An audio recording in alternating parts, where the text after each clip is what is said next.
Sveicināti, šodien esam Kandavā, atbraukuši pie abas. Tepat ir Guntars. Paldies, kad atļāvāt mums uzfilmēt šo foršo video. Šodienas video tāda ir par atsauksmi un kāda bija mūsu sadarbība pēdējo dažu mēnešu laikā. Bijām palaiduši tādas kampaņas Zviedrijā, lai piesaistītu tādu apjomā pārdot grilus, kūpinātavas. Un tikko pirms arī uzsākām filmēt, tieši runājām par rezultātiem. Mums bija kaut kur zem 100 pieteikumiem, un kā arī no tiem dotajā mirklī bija stāstījis, cik bija aptuveni klienti un cik noslēgti darījumi.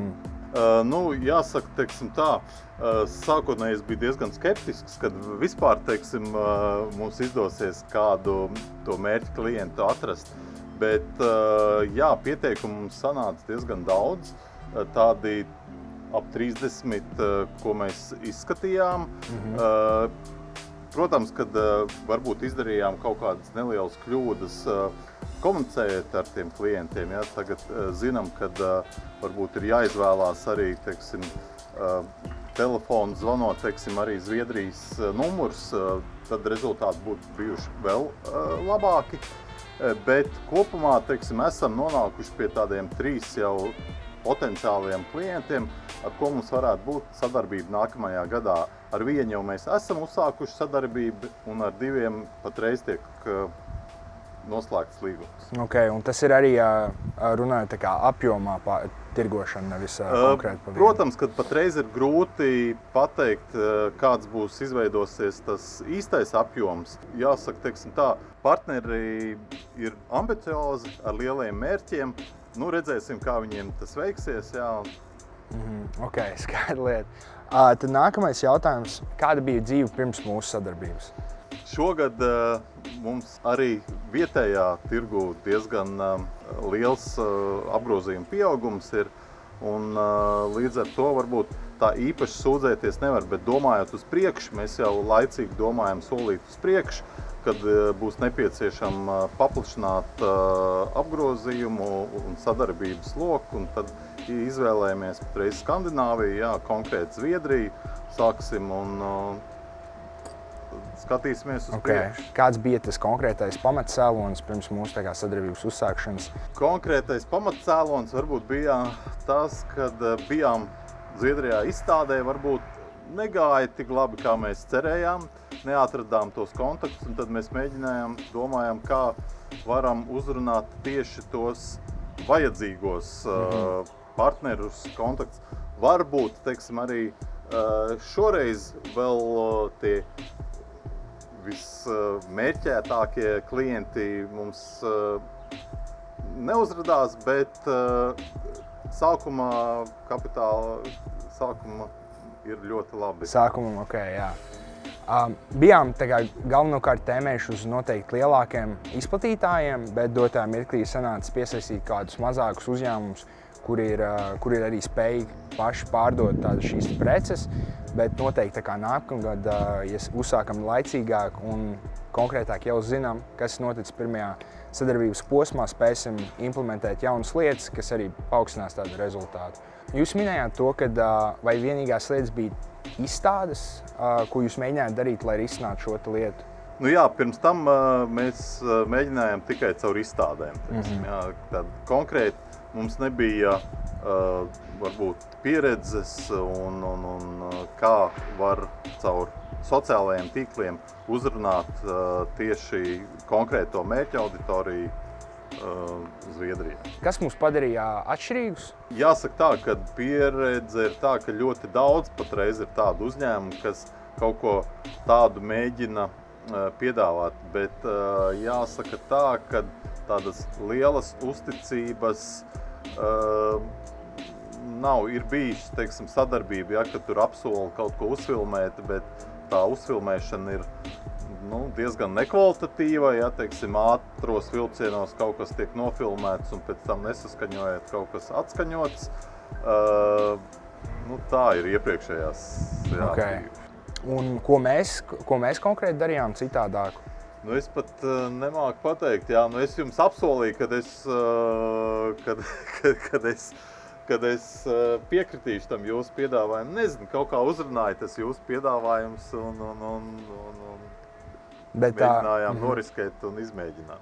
Bet konkrēti varbūt sadarbības posmā, kas bija? Sadarbības posmā, jā, mazliet varbūt man ir jāatvainojas un arī tur varbūt akmentiņš jūsu lauciņā par to uzbāzību, jā, teiksim.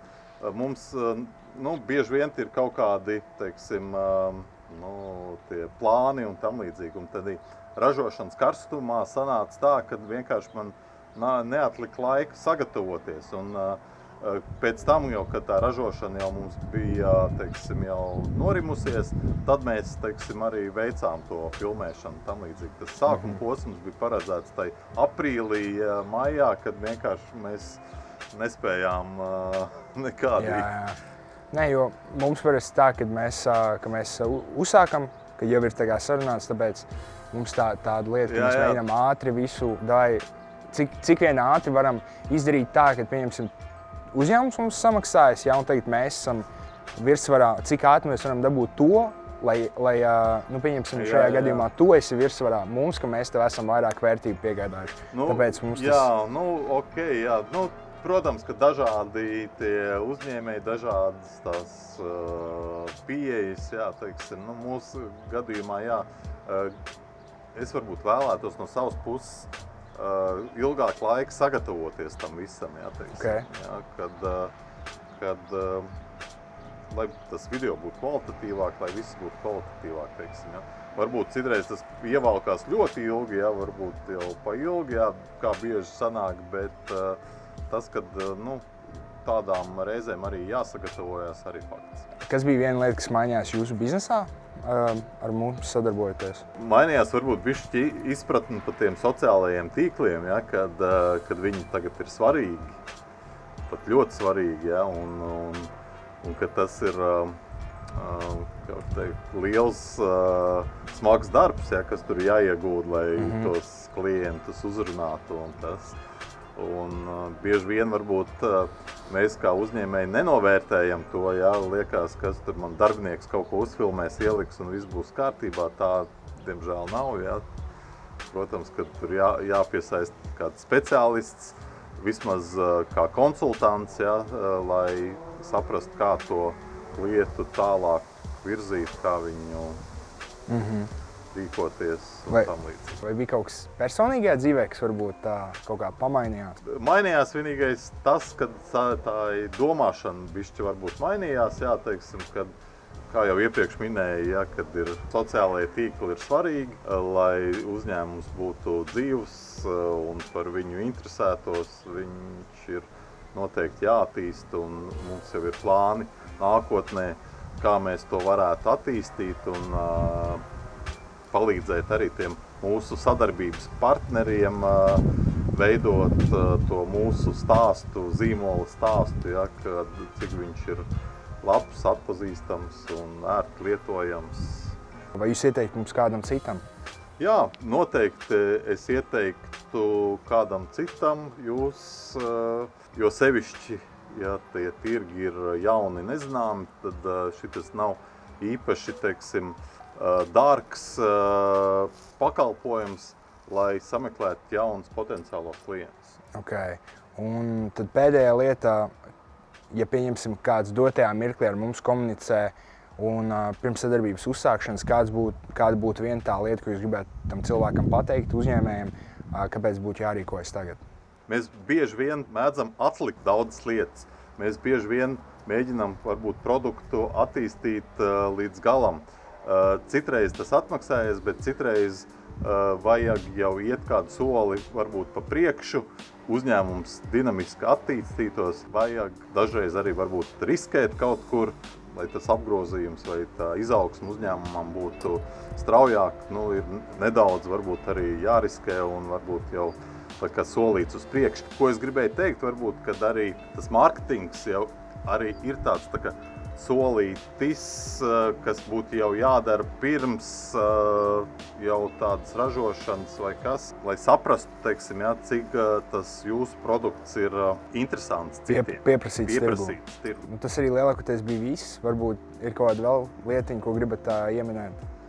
Nu, nav, jā, tā ātrumā nekur. Viss kārtībā. Nu, vēlreiz paldies jums liels. Bija ļoti patīkami atbraukt uz vietas un nofilmēt šo. Un jā, tas arī viss. Paldies. Labi.